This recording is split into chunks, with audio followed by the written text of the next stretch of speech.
गए हफ्ते क्लास 6 में क्या क्या हमने सीखा। जैसे कि परमेश्वर ने आदम और हवा को बनाया था, आज्ञा ना मानने के कारण पाप क्या हुआ, इस पृथ्वी पे आया। हालेलुया। जैसे जैसे मनुष्य पाप में मतलब अपनी ज़िंदगी को और बिताता गया और बढ़ते गया मनुष्य की ज़िंदगी, तो पाप एक जगह पे रुका नहीं, साथ में पाप भी क्या हुआ, बढ़ता रहा धीरे धीरे। जैसे हम देखते हैं कि आदम ने आज्ञा को नहीं माना, हवा ने आज्ञा को नहीं माना।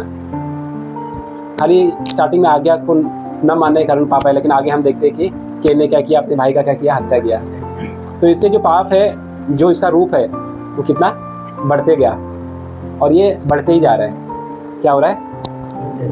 लेकिन जब हम प्रभु को अपना उद्धारकर्ता स्वीकार करते हैं, प्रभु को अपने जीवन में लेते हैं, हमारी ज़िंदगी में हम स्वीकार करते हैं, तब कहीं ना कहीं हम उस परमेश्वर का राज्य, जो परमेश्वर कहता है कि मेरे लोग कैसे रहेंगे, मेरे लोग जो है उनकी बुद्धि कैसे रहेगी, मेरे लोग जो है उनका सोच विचार कैसा रहेगा, तो उससे धीरे धीरे हम उस परमेश्वर के राज्य की तरफ हम बढ़ते हैं जो उद्धार किया है। हालेलुया।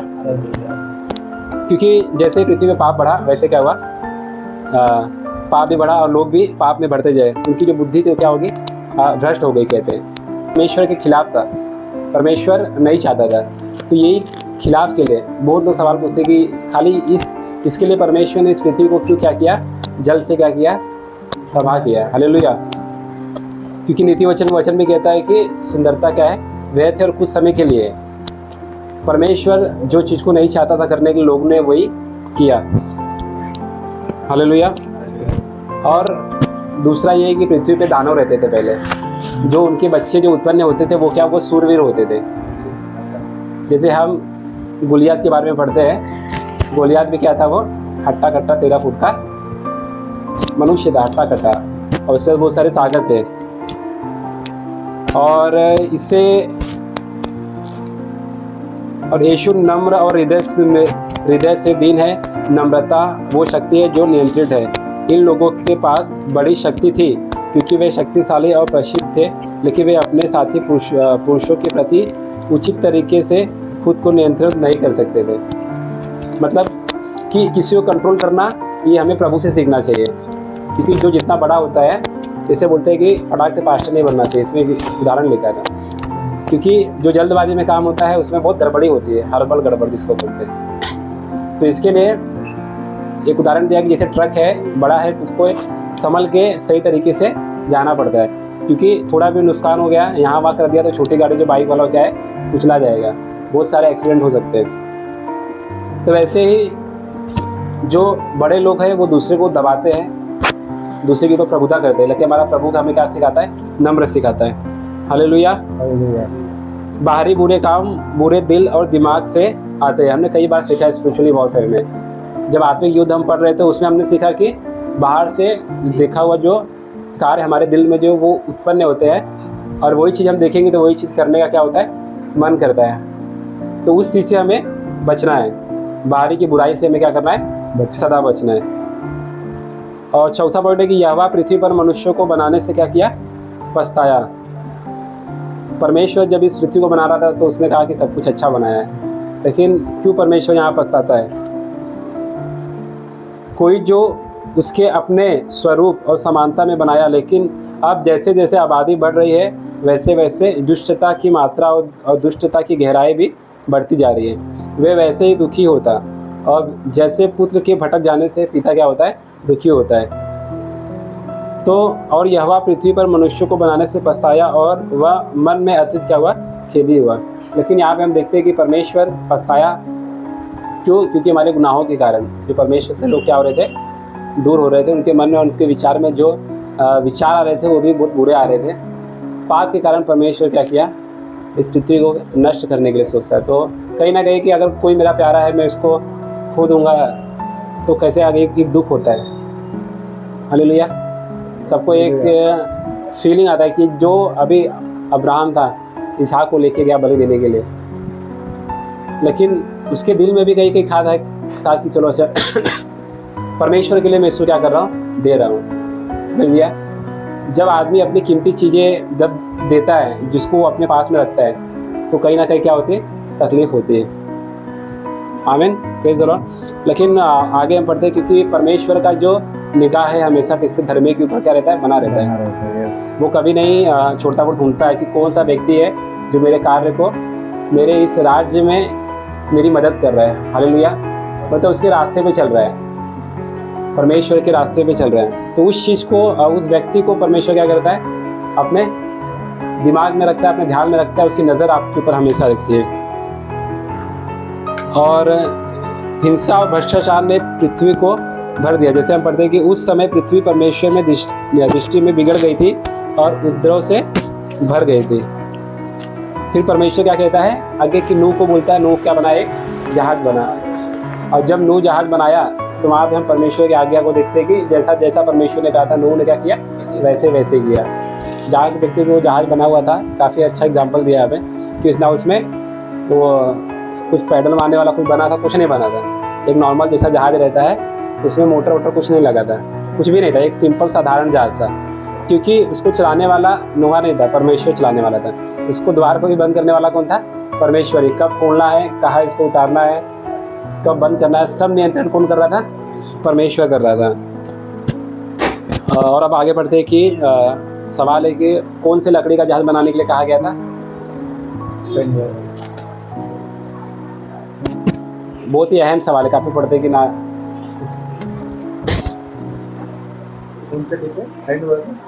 सैंडवर्म, गूफर, मुझे हिंदी में पढ़ा मैं इधर, गूफर करके। तो वो लकड़ी जो मेरे हिसाब से काफ़ी स्ट्रॉन्ग होगा उस समय। आज तो गूगल पर डाल के देखोगे तो स्ट्रॉन्ग रहेगा। लकड़ी तो वैसा पानी में डूबते नहीं है, लेकिन वो स्ट्रॉन्ग होगा क्योंकि परमेश्वर की जो बुद्धि है वो मनुष्य से क्या है, बियॉन्ड है। अगर जो परमेश्वर ने बोला अगर उसका बनाना है तो परमेश्वर क्या है, हमारे सोच से भी परे है, तो वो सही है, उसका मतलब वो है उस चीज़ का। तो उसने आज्ञा को पालन किया और पृथ्वी पर जल का क्या हुआ, प्रलय हुआ। जैसे परमेश्वर ने कहा कि मैं सबको क्या करूँगा, नष्ट करूँगा। लेकिन आगे हम पढ़ते हैं कि परमेश्वर का दया भी आता है। वो परमेश्वर क्या करता है कि वाचा बांधता है कि मैं फिर से कभी इसको नष्ट नहीं करूँगा। कैसे, पानी से। हालेलुया। तो ये परमेश्वर क्या है, दया है जो नूह के ऊपर रहा। नूह एक धर्मी पुरुष था, वचन कहता है। वैसे ही परमेश्वर की दया अब से लेके सदा तक, जो व्यक्ति परमेश्वर की नज़र में अच्छा है, जो परमेश्वर की इच्छा पे चलने की कोशिश करता है। हम जानते हैं कि मनुष्य क्या है, पापी, लेकिन जो इच्छा रखता है चलने की, जो कोशिश करता है, उसको परमेश्वर हर एक समय मदद करता है। उसको बहुत उसको बहुत संभालता है। जैसा उसकी ज़रूरतें हैं वो परमेश्वर सुनता है। मतलब हर एक ज़रूरतों को परमेश्वर क्या करेगा, पूरा करेगा। और हर एक मुसीबत से परमेश्वर क्या करेगा, पार करेगा। नूह ने परमेश्वर पर विश्वास किया, उसकी आज्ञा क्या किया, मानी। नूह ने क्या किया, परमेश्वर पे विश्वास किया, उसकी आज्ञा को माना। हमारे अपने जीवन में भी हमें विश्वास सदा बनाए रखना है परमेश्वर के ऊपर। हर एक मुसीबत में विश्वास बनाए रखना है, परमेश्वर उससे क्या करेगा, पार करेगा, संभालेगा। चाहे मुसीबत हो, चाहे फाइनेंशियल प्रॉब्लम रहे, हर एक प्रॉब्लम सब परमेश्वर क्या करेगा, संभालेगा। और हर एक समस्याओं से बड़ा कौन है, हमारा परमेश्वर है। हालेलुया। और नया नियम हमें नूह द्वारा जहाज बनाने के बारे में यह बताता है।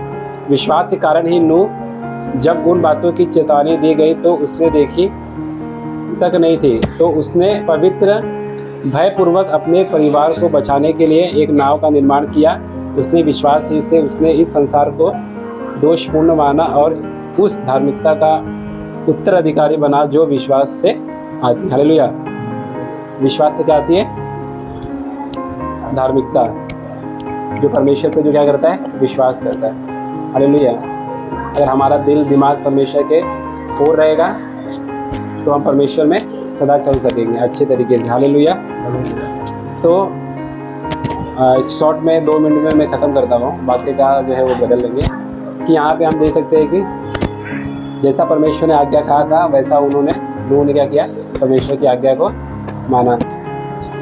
बहुत सारे, जब नूह जहाज बना रहा होगा तो बहुत सारे को अवसर मिला रहेगा नाव में आने के लिए, क्योंकि नूह क्या था, धर्मी व्यक्ति था। नूह चाहता था कि हर एक व्यक्ति भी क्या करे, बचे। जब परमेश्वर का सोच कैसा है कि हर एक व्यक्ति बचे, और जो परमेश्वर के बेटे हैं उनका भी सोच वैसा है कि हर एक व्यक्ति क्या हुए, बचे। तो नूह ने भी प्रचार किया रहेगा कि हर एक व्यक्ति बचे जैसा परमेश्वर चाहता है। लेकिन बहुतों ने उसकी आज्ञाओं का पालन नहीं किया, नहीं माना, उसका मजाक उड़ाया रहेगा, क्योंकि इसमें लिखा है कि बारिश होती नहीं थी। अब मुझे इतना है नहीं कि बारिश होती थी, उस समय होती नहीं थी बारिश, उसके दादा परदादा कोई देखा नहीं था। तो जो चीज़ लोग नहीं देखे रहते उस पर विश्वास करना क्या होता है, मुश्किल हो जाता है। ओस से सींचता था जमीन, तो उससे नमी मिलती थी, तो उससे सब कुछ होता था, झरने से सब कुछ होता है। ऐसा है। तो काफ़ी अच्छा है कि परमेश्वर के ऊपर भरोसा, विश्वास हमें परमेश्वर के करीब लेके जाता है। ये वचन आप लोगों को बहुत आशीष करे। प्लस में भी जल प्रलय के विषय में यहोवा ने नूह से कहा जहाज में चले आओ, है ना। यहाँ पे हम लोग वचन पढ़ो कोई, उत्पत्ति 7:1। और यहोवा ने नूह से कहा, तो अपने सारे घराने समेत जहाज में जा, क्योंकि मैंने इस समय के लोगों में से केवल तुझी को अपनी दृष्टि में धर्मी देखा है। आमीन आमीन। और जहाज में कौन लोग गए? वही लोग गए जो धर्मी थे, है ना। यूहन्ना 3:16 क्या कहता है? ये वचन तो याद होना चाहिए यार आगे इसके लिए। हाँ, परमेश्वर ने जगत से ऐसा प्रेम किया, उसने अपना इकलौता बेटा दे दिया। दूसरा खंड क्या कहता है? जो कोई उस पर विश्वास करेगा नाश नहीं होगा, अनंत जीवन। ये जो नाव जो है वो नाव यीशु मसीह को दर्शाता है ना। क्योंकि हम देखते बाहर क्या था, बाहर विनाश था, बाहर अंधकार था, लेकिन नाव के अंदर क्या था? एक सुरक्षित स्थान था, है ना। एकदम सेफ प्लेस था उन लोग के लिए। और यूहन्ना 3:16 यही कहता है, जो कोई यीशु पे विश्वास करेगा वो नाश नहीं होगा परंतु अनंत जीवन पाएगा। और नूह के समय में केवल नूह के फैमिली के अलावा कोई भी लोग धर्मी नहीं थे, बाकी सब कौन थे? अविश्वासी थे। नूह ने 120 साल प्रचार करने के बावजूद भी उन लोग ने विश्वास नहीं किया, और वो लोग क्या हुए? जल प्रलय में मारे गए, नष्ट हुए, उन लोग विनाश हुए जल प्रलय में। आज भी उसी तरह जो कोई यीशु मसीह को विश्वास करता है वही अनंत जीवन और सुरक्षित रहेगा, उसकी आत्मा सुरक्षित रहेगी बाइबल के मुताबिक, है ना। लेकिन जो कोई विश्वास नहीं करता है, बाइबल कहता है वो नरक का रहीवासी बनेगा, वो शैतान के राज्य में जाएगा। यदि किसी को भी स्वर्गीय राज्य जाना है तो यीशु पे विश्वास करना पड़ेगा, है ना। और यहाँ पे अगर हम देखें तो यहाँ पे ये देख सकते हैं कि जब परमेश्वर ने नूह को आओ बोला जहाज में, तब जाके नूह जहाज में गया। उसने अपना दिमाग नहीं चलाया, है ना। जहाज रेडी हो चुका है, अब चलो हम जहाज में रहते, नहीं कहा उसने, है ना। जब परमेश्वर का इंस्ट्रक्शन आया तब जाके वो क्या हुआ? जहाज में एंट्री हुआ। वो पहले से जहाज में जाके नहीं बैठा था। आज उसी तरह हमें भी परमेश्वर की आवाज़ सुननी। संसार में बहुत सारी आवाज़ें हैं, हाँ। हम लोग देखते इर्मिया एक तूफान देखता है, बड़ा ये क्या बोलते हैं, बारिश देखता है, तूफान देखता है, बहुत सारी चीज़ों को देखता है, लेकिन उसमें उसको परमेश्वर की आवाज़ नहीं रहती। परमेश्वर की आवाज़ एकदम बड़ी नहीं रहती, एकदम छोटी रहती है, धीमी रहती है। हमारे दिल के हृदय के कोने में वो आवाज़ बात करके चली जाती है, हमें समझ में नहीं आता है, हम इग्नोर कर देते हैं। बाद में गलती होने के बाद हमें समझ में आता, अरे मुझसे पवित्र आत्मा परमेश्वर ने बातें किया था, है ना। गलती होने के बाद हमें क्या होता है? एहसास आता है। गलती होने से पहले उसको हम लोग इग्नोर करते हैं, तो हमें ये नहीं करना है। और जानवर और पक्षी आए, क्या आए? जानवर और पक्षी भी उस नाव में आए। और परमेश्वर ने आदम को क्या इंस्ट्रक्शन दिया था? शुद्ध प्राणी को क्या करो? 7 जोड़ी को अलग करना, और अशुद्ध जो जानवर है उनके 2-2 जोड़ी, मर्द और मादा करके गाया ना, नर और नारी, ऐसा देखे तो 2-2। हाँ, कुछ सर्टिफिकेट के 7,000 थे। हाँ, विद्वान लोग ऐसा मानते 7,000 होंगे पूरे प्राणी। लेकिन हम देख सकते हैं उसमें जितने भी बनेलू पशु पक्षी है ना, जितने भी रेंगने वाले प्राणी है, जंतु है ना, पक्षी है, हर एक के 2-2 जोड़ी उस जहाज में सेफ थे जो अशुद्ध प्राणी है। लेकिन जो शुद्ध प्राणी है उसके 7 जो जोड़ी है वो 7 जोड़ी नाव के अंदर थे। और जल प्रलय की शुरुआत हम लोग उत्पत्ति 7 के 11 और 13 में हम पढ़ते। जल प्रलय का शुरुआत जब नूह की अवस्था के 600 वर्ष के दूसरे महीने का 17वां दिन आया, उसी दिन बड़े गहरे समुद्र के सब सोते फूट निकले और आकाश से जोरके खुल गए, और वर्षा 40 दिन और 40 रात निरंतर पृथ्वी पर होती रही। ठीक उसी दिन नूह अपने पुत्र से हाम और याफेत और अपनी पत्नी और तीनों बहुओं समेत और उनके साथ एक एक जाति के सब बने पशु और एक एक जाति के सब घरेलू पशु और एक एक जाति के सब पृथ्वी पर रहने वाले और एक एक जाति के सब उड़ने वाले पक्षी जहाज में गए। हाँ, सब गए है ना, जितने भी आज हम देखते हैं उनकी जो नस्ल थी वहाँ से शुरू हुई। और आज जितने भी बचे नूह ने जब उन्हें बचाया तब जाके इन जानवरों को हम आज देख पा रहे, उनके बारे में नाम सुन पा रहे।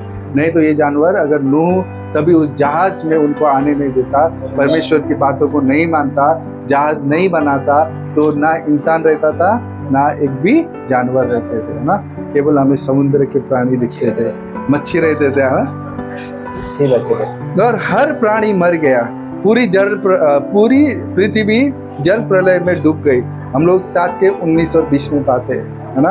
और यहाँ पे लिखा है कि 22 फीट बड़े बड़े पहाड़ भी डूब गए और वही जगह नहीं बची कि पर्वतों और पहाड़ों और पहाड़ों की ओर भाग गए। उन्होंने देखा कि पानी लगातार बढ़ रहा है जब तक कि उसने पहाड़ों को 22 फीट तक ढक नहीं लिया। ना इतना पानी किधर से आया? केवल आसमान से पानी नहीं आया है ना, जमीन से भी पानी आया, जमीन का भी पानी आया और पूरे पृथ्वी को पूरा जल ने क्या कर लिया था? ढाक लिया था। बड़े बड़े पहाड़ों को भी क्या किया था? डुबा दिया था। इस तरीके से जल प्रलय में पूरा ये दुनिया एक बार क्या हो चुका है? नष्ट हो चुका है। तभी पेट्रोल मिलता है ना, पेट्रोल। और पृथ्वी परमेश्वर ने जो कहा वह हुआ।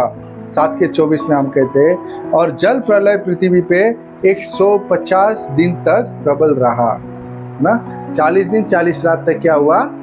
वर्षा, पानी मूल फूटे, लेकिन पानी कम नहीं हुआ था। पानी कम होने के लिए कितने दिन लगे? 150 दिन, मतलब 5 महीना, है ना। 180 के 6 महीने होते हैं ना। और यहाँ पे हम देखते हैं कि 8 के 1 में जाएंगे हम लोग। जल प्रलय का जल घटने लगा। 8 का 1 क्या कहता है? और परमेश्वर ने नूह की ओर जितने बैनुल पशु और घरेलू पशु उसके संग जहाज में थे उन सबों को सुधी ली और परमेश्वर ने पृथ्वी पर पवन बढ़ाई और जल घटने लगा, है ना। क्या हुआ? जब हवा चली, हवा चलने के बाद क्या हुआ? जल घटने लगा। जल धीरे धीरे जमीन के अंदर गया होगा, या तो नाले से, नदियों से, समुद्र में गया होगा, है ना। इस तरीके से जल जहाँ से आया था वहाँ फिर से गया। और हम यहाँ पे क्या देखते हैं कि यह परमेश्वर का संसार है। परमेश्वर की पूरी शक्ति इस दुनिया में हर चीज पर है। क्या है? इस दुनिया को बनाने वाला कौन है? परमेश्वर है। और उसका सामर्थ्य, उसकी शक्ति हर एक चीज के ऊपर है।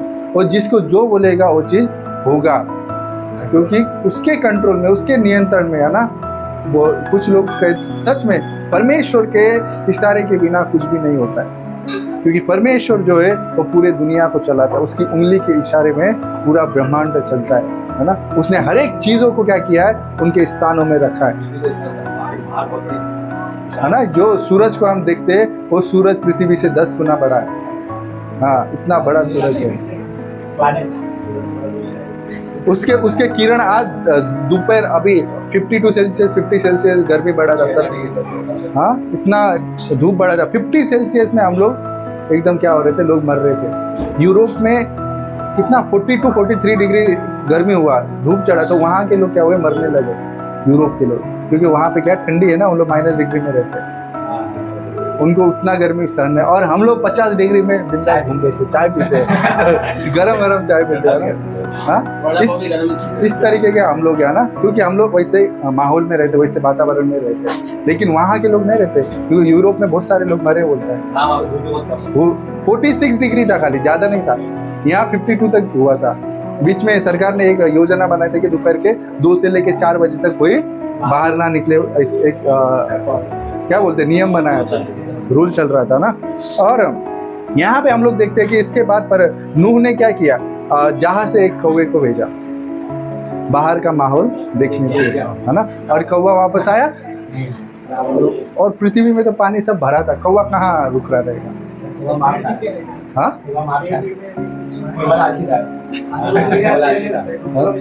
रुकने को मिल गया ना। कौवा शायद हो सकता होगा वो जहाज के ऊपर आके रुकता रहेगा और उड़ के जाता रहेगा, है ना, और खाता रहेगा और आता रहेगा, जहाज के ऊपर रुकता रहेगा। हो सकता है या तो किसी भी पहाड़ के पर्वत पे जाके, अगर पहाड़ के नीचे पानी आया हो तो पहाड़ के ऊपर आके बैठता होगा, क्योंकि पृथ्वी में तभी भी पानी भरा था, क्योंकि जो मरे हुए जानवर थे, जो लोग थे, है ना, उनकी शव जो है तैरती है ना पानी में। मरे हुए लोगों का जो शरीर है, बॉडी है, वो डूबती नहीं है, वो पानी में तैरती है। हाँ, लोग किस तरह से पानी में बैठते हैं, क्योंकि हम लोग नेपेंसी रोड में रहते थे और वहाँ पे जो भी लोग मरता था वो किनारे पे आके, समुद्र उसको क्या करता है, किनारे में आके फेंक देता है ना, वो बीच में किसी भी लाश को नहीं रखता है, निर्जीव चीज को समुद्र अपने पास नहीं रखता है, उसको क्या करता है, बाहर ही फेंक दे, किनारे में फेंकता है।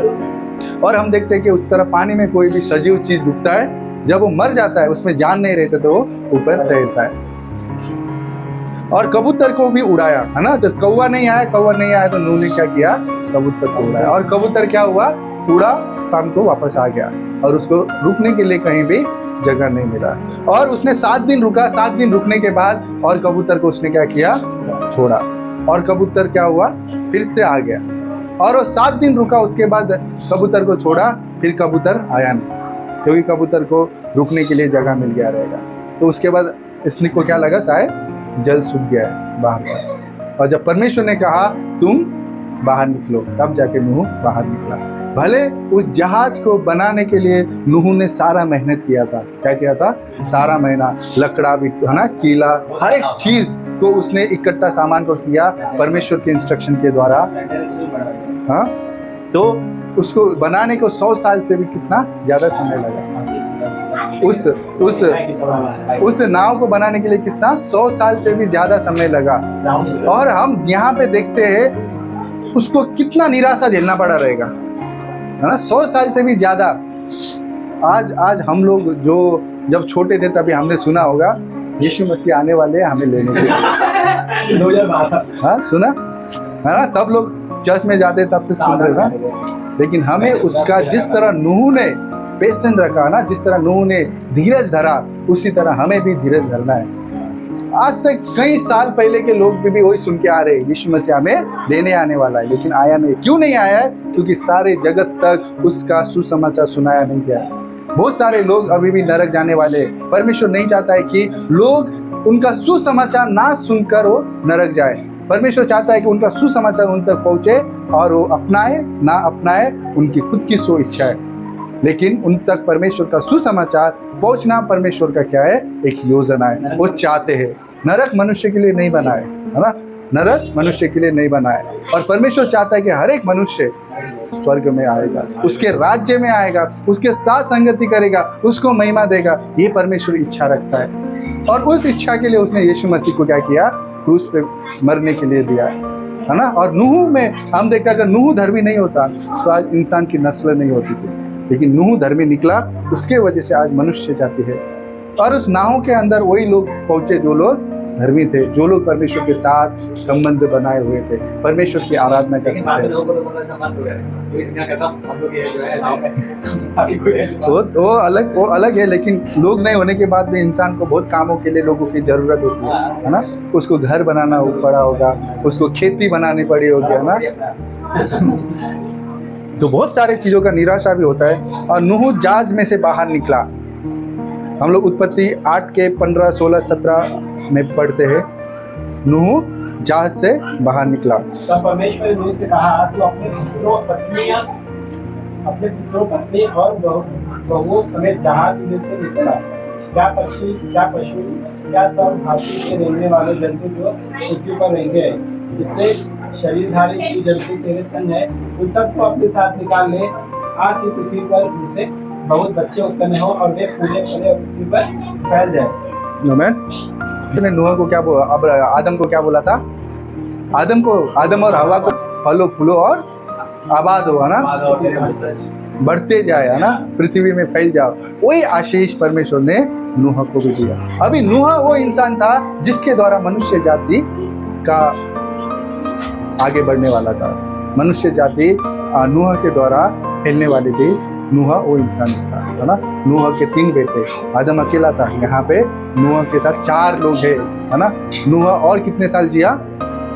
300 साल जिया ना, 300 साल करीब वो जिया और आगे धीरे धीरे उम्र भी कम हुआ। और नूह ने सबसे पहले जब बोट से बाहर निकला तो उसने सबसे पहले क्या किया? आपको क्या लगता है क्या किया होगा? हाँ,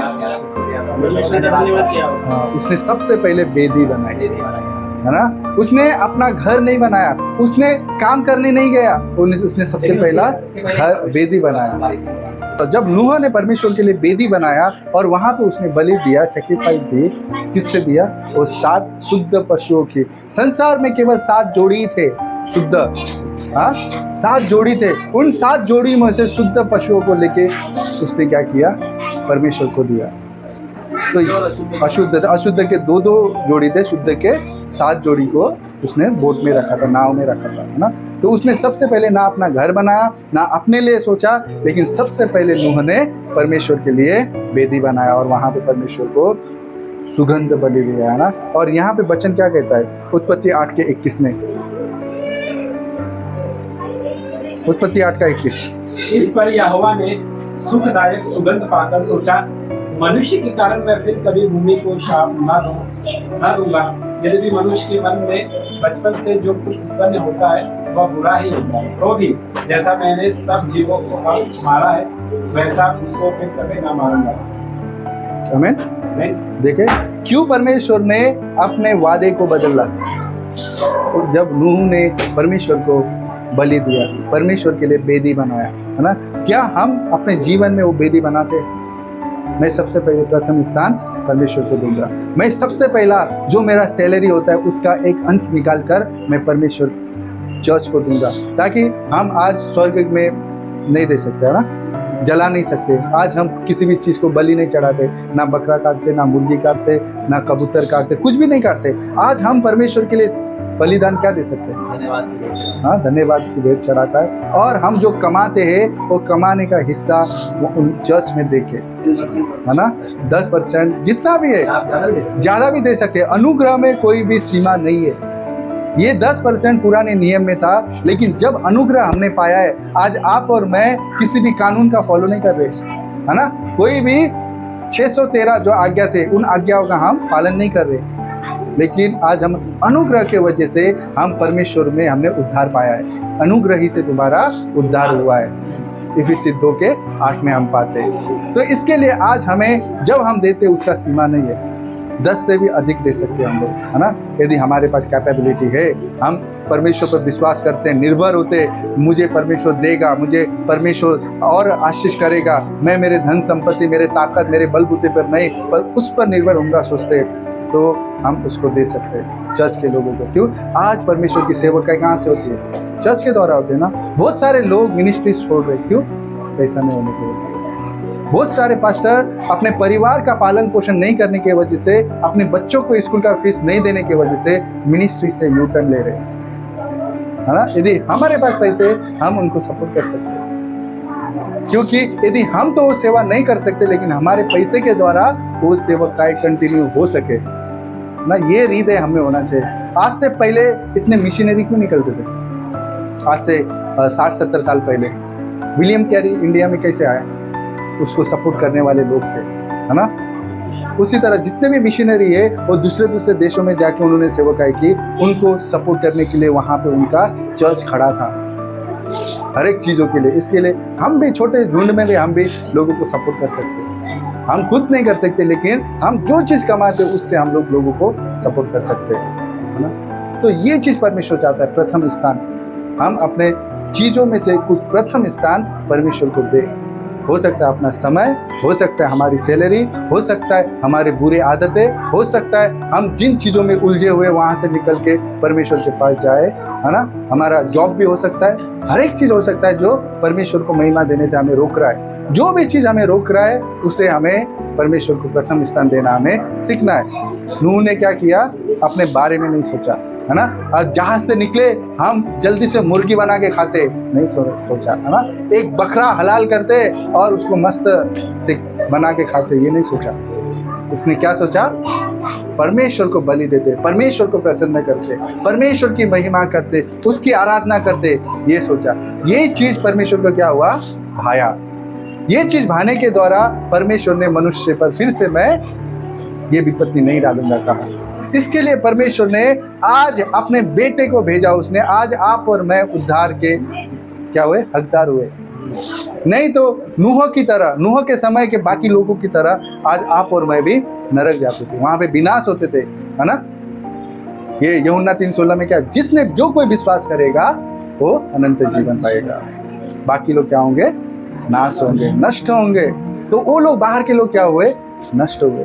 और जो कौवा था, वो कौवा क्या हुआ, बोट के अंदर नहीं आया, कौवा बाहर ही घूमता था। हाँ, संसार में वो व्यस्त हो गया। आपको और मुझे संसार में व्यस्त नहीं होना है, हमें उस कबूतर के जैसे बनना है, फिर से अपने स्थान में, अपने परमेश्वर के पास आना है, चर्च आना है ना। फिर से बाहर तो गए, लेकिन वहाँ हमारे लिए शांति नहीं है। बाहर शांति है विश्वासी के लिए, बाहर आनंद है नहीं है।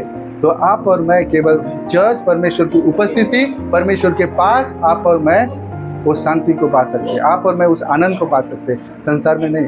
हम खाने में हमें व्यस्त नहीं होना है। कौवा क्या हुआ, खाने में व्यस्त हुआ और उसने उस संगति को छोड़ दिया, घुमा दिया। उसी तरह अगर हम संसार में व्यस्त होंगे, मौज मस्ती में, अयासी में, तो हम परमेश्वर के आनंद को खो देंगे। तो इसके लिए आपको और मुझे क्या करना है, कबूतर जैसे बनना है। कबूतर क्या है, एकदम सीधा है, भोला है ना। बाइबल क्या कहता है, कबूतर की नाई भोले बनो और सांप के नाई चालाक बनो, चतुर बनो, है ना। परमेश्वर को पहला स्थान देना है, परमेश्वर के पास आना है, परमेश्वर को महिमा देना है, संसार में नहीं गुम होना है। और उस नाव को बनाया किसने, परमेश्वर ने, और उस नाव को चला रहा कौन था, परमेश्वर। जब उसने दरवाजा बंद किया और दरवाजा खुलने वाला भी कौन था, परमेश्वर था, है ना। उसे हमें अपने जीवन में क्या करना है, तू ड्राइवर बंद करना है। एक जन था, वो बाइक से जा रहा था और यीशु मसीह अचानक रास्ते पे दिखते और यीशु मसीह उसको लिफ्ट मांगते, है ना। तो यीशु मसीह लिफ्ट मांगते, यीशु मसीह को बोलता है, अरे परमेश्वर आप मेरे पीछे बैठोगे, नहीं नहीं ये तो असंभव है, बोलता है ना। तो वो बोलता है आप ड्राइव कीजिए, मैं पीछे बैठूंगा, है ना। तो यीशु मसीह बाइक चलाते और वो बोलता है, प्रभु प्रभु आगे आगे राइट लो बोलता है ना। और जैसे और राइट लेता आगे, प्रभु प्रभु आगे खड्डा है, जरा संभाल के बाजू से लो बोलता है ना। हर एक चीज में क्या करता है, प्रभु को ये मतलब गाइड कर रहा है। पीछे से बोल रहा है इधर नहीं उधर, इधर नहीं उधर, यहाँ से जाओ वहां से जाओ कह रहा है, लेकिन गाड़ी चला रहा था कौन, आपका और मेरा जीवन कौन चला रहा है, यीशु चला रहा है। तो आपको और मुझे इंस्ट्रक्शन नहीं देना है, हमें परमेश्वर को अपने जीवन को चलाने देना है ना। अगर वो जीवन चलाएगा तो हमारा जीवन सुरक्षित रहेगा। आमीन।